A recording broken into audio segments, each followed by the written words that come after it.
Nanded जनूब assembly हलके से वंचित बहुजन आघाड़ी के उम्मीदवार फारूक अहमद की तशहीर में हत्ता इलाके में जलसे का इनेकाद किया गया। जलसे में वंचित बहुजन आघाड़ी के सदर बाला साहब अम्बेडकर की अहलिया अंजलि ताई अम्बेडकर ने शिरकत की। जलसे से खिताब करते हुए अंजलि ताई ने असम्बली इंतखाबात के लिए पार्टी के इंतखाबी मंशूर के बारे में मालूमात दी, जिसमें इन्होंने कहा कि ऐसे लोग जिन्हें सियासी तौर पर महरूम कर दिया गया हो, इन्हें इनका मकाम दिलाने के लिए वंचित बहुजन आघाड़ी कायम की गई है। ये एक ऐसा प्लेटफॉर्म है जिसमें तमाम पसमानदा तबकात, ओबीसी और अकलियतों को मुत्तहद करके एक नई सियासी ताकत बनाने की कोशिशें की जा रही हैं।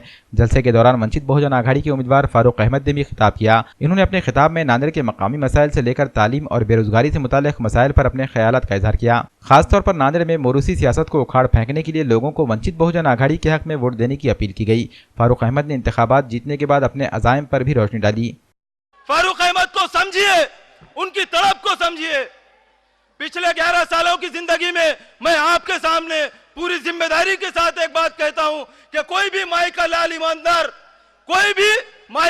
ईमानदार अगर 1 रुपये की भी रिश्वत का इल्जाम बता दे, 1 रुपये का भ्रष्टाचार का इल्जाम बता दे, जबकि वो 11 साल से समाजी जिंदगी में है, 11 साल से गरीबों के लिए लड़ाई लड़ रहे हैं, पिछले कई सालों से वो कष्टकारियों के मजदूरों के लिए लड़ाई लड़ रहे हैं। इस सिस्टम को एक सोचे समय समझे एक प्लान के तहत मुसलमानों की पॉलिटिक्स को यहां से खत्म किया गया। आप हैरान हो जाएंगे कि 1980 के बाद कोई मुसलमान यहां पर एमएलए नहीं बना। क्यों? क्योंकि यहां पे जात पात का जो है पॉलिटिक्स को शुरू किया गया। वो दौर था जब मुसलमानों को दूसरे समाज के लोग भी वोट दिया करते थे। वो दौर था जब मुसलमानों को वंचित समाज, दलित समाज, बौद्ध समाज और अंबेडकरवादी समाज और दूसरे समाज भी मुसलमानों को वोट दिया करते थे। लेकिन बाद में जातिवाद लाया गया।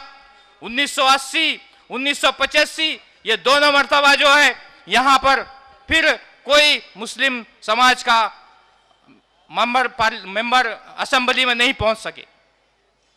लेकिन आपको बताता चलूं कि अब बाद में जो 1990 के बाद से नांदेड़ के अंदर जो पॉलिटिक्स शुरू हुई, उसके अंदर मुसलमान और अंबेडकरवादी लोग बिखर गए।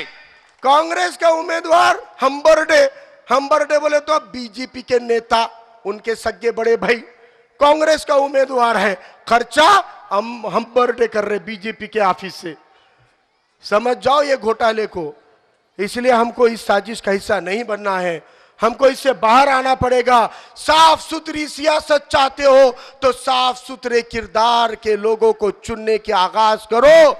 अच्छा राजकारण चाहिए तो अच्छे लोगों को राजनीति में आने के लिए प्रेरित करो। अच्छे लोग सियासत में आएंगे तो अच्छी राजनीति होगी, अच्छी राजनीति होगी तो अच्छे काम होंगे। मैं आपको यकीन दिलाता हूं, एक संकल्प और मैनिफेस्टो जो हम डिक्लेयर कर रहे हैं उसको तो मैं आगे लूंगा, लेकिन एक शॉर्ट में कहता हूं कि इस नांदेड़ में 12वीं के बाद मुस्लिम बच्चों को पढ़ने के लिए सीनियर कॉलेज नहीं है। जो कॉलेज है उसको जगह नहीं दे रहे हैं। मैं यकीन के साथ कहता हूं, उलेमा इकराम के रहनुमाई के अंदर हम एक औरतों का कॉलेज इस पुराने शहर में चालू करेंगे और उस कॉलेज के अंदर सभी मजहब के, सभी धर्म और सभी जाति के मेरी मां बहनों को ऊंचे से ऊंची तालीम लेने के हक और अधिकार मिलेंगे। वो लेडीज कॉलेज पूरे पर्दे के नज्म के साथ में औरतों के लिए कॉलेज चालू होगा। लोकसभेच्या वेळेला अनेक लोकांशी बोलत असताना, लोकसभेनंतर सुद्धा वर्तमानपत्रांशी बोलत असताना अनेकांनी हा प्रश्न पुन्हा पुन्हा विचारला की वंचित बहुजन आघाडी स्वतंत्रपणे लढून पुन्हा धर्मनिरपेक्ष मतांचं विभाजन करत नाहीये का? भाजपच्या RSSच्या विरोधात असलेली मतं एकत्र यावीत असं तुम्हाला वाटत नाहीये का? मी त्यांना म्हटलं की अहो, आमचे वंचित समूह, मग ते बौद्ध असतील, ते मुस्लिम असतील, ते धनगर असतील, ते दलित असतील, ते आदिवासी असतील, हिंदू समाजातल्या वेगवेगळ्या दलित जाती असतील, छोटे ओबीसी असतील, हे सगळे जे वंचित समूह आहेत त्यांच्या खांद्यावरती आधीच स्वतःच्या जगण्याचं ओझं आहे।